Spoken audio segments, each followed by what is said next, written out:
പ്രിയപ്പെട്ട സഹോദരി സഹോദരന്മാരെ, ഞങ്ങൾ നിങ്ങൾക്കായി ഒരു സദ്വാർത്തയുമായിട്ടാണ് വന്നിട്ടുള്ളത്.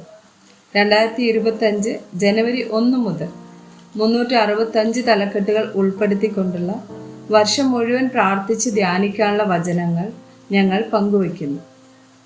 എല്ലാ ദിവസവും ഞങ്ങൾ ഒരു തലക്കെട്ടും അതുമായി ബന്ധപ്പെട്ട വചനങ്ങളും അയച്ചു തരുന്നതായിരിക്കും.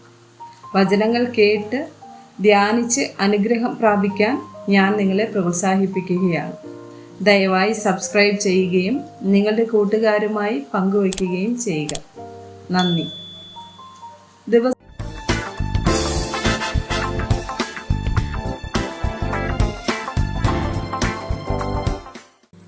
ദിവസം 80. മരണം. ഉൽപ്പത്തി 2 വചനം 17. എന്നാൽ നന്മ തിന്മകളെ കുറിച്ചുള്ള അറിവിന്റെ വൃക്ഷത്തിൻ ഫലം തിന്നരുത്, തിന്നുന്ന നാളിൽ നീ മരിക്കും. ഉൽപ്പത്തി 3 വചനം 19. നിലത്തു നിന്ന് നിന്നെ എടുത്തിരിക്കുന്നു, അതിൽ തിരികെ ചേരുവോളം മുഖത്തെ വിയർപ്പോടെ നീ ഉപജീവനം കഴിക്കും. നീ പൊടിയാകുന്നു, പൊടിയിൽ തിരികെ ചേരും. ഇയ്യോബ് 1 വചനം 21.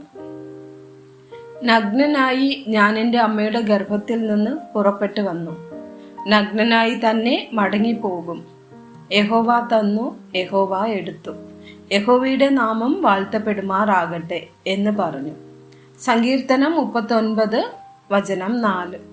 യഹോവേ, എൻ്റെ അവസാനത്തെയും എൻ്റെ ആയുസ് എത്ര എന്നതിനെയും എന്നെ അറിയിക്കണമേ. ഞാൻ എത്ര ക്ഷണികനെന്ന് ഞാൻ അറിയുമാറാകട്ടെ. സങ്കീർത്തനം 49 17 20 വചനങ്ങൾ. അവൻ മരിക്കുമ്പോൾ യാതൊന്നും കൊണ്ടുപോകുകയില്ല, അവൻ്റെ മഹത്വം അവനെ പിൻചെല്ലുകയുമില്ല. മാനത്തോടിരിക്കുന്ന മനുഷ്യൻ വിവേകഹീനനായാൽ നശിച്ചു പോകുന്ന മൃഗങ്ങൾക്ക് തുല്യനത്രേ.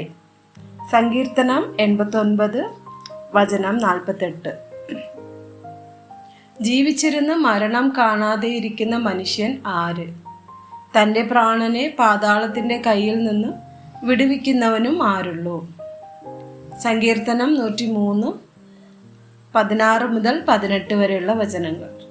അവൻ നമ്മുടെ പ്രകൃതി അറിയുന്നുവല്ലോ, നാം പൊടിയെന്ന് അവൻ ഓർക്കുന്നു. മനുഷ്യൻ്റെ ആയുസ് പുല്ലുപോലെയാകുന്നു, വയലിലെ പൂ പോലെ അവൻ പൂക്കുന്നു. കാറ്റ് അതിന്മേൽ അടിക്കുമ്പോൾ അത് ഇല്ലാതെ പോകുന്നു, അതിൻ്റെ സ്ഥലം പിന്നെ അതിനെ അറിയുകയുമില്ല. സങ്കീർത്തനം 116 വചനം 15. തൻ്റെ ഭക്തന്മാരുടെ മരണം യഹോവയ്ക്ക് വിലയേറിയതാകുന്നു. സദൃശവാക്യങ്ങൾ 14 വചനം 32. ദുഷ്ടന് തൻ്റെ ദുഷ്ടതയാൽ വീഴ്ച വരുന്നു, നീതിമാനോ മരണത്തിലും പ്രത്യാശയുണ്ട്. സഭാപ്രസംഗി 3 വചനം 2. ജനിപ്പാൻ ഒരു കാലം, മരിപ്പാൻ ഒരു കാലം, നടുവാൻ ഒരു കാലം, നട്ടത് പറിപ്പാൻ ഒരു കാലം, കൊല്ലുവാൻ ഒരു കാലം, സൗഖ്യമാക്കുവാൻ ഒരു കാലം. ആമേൻ.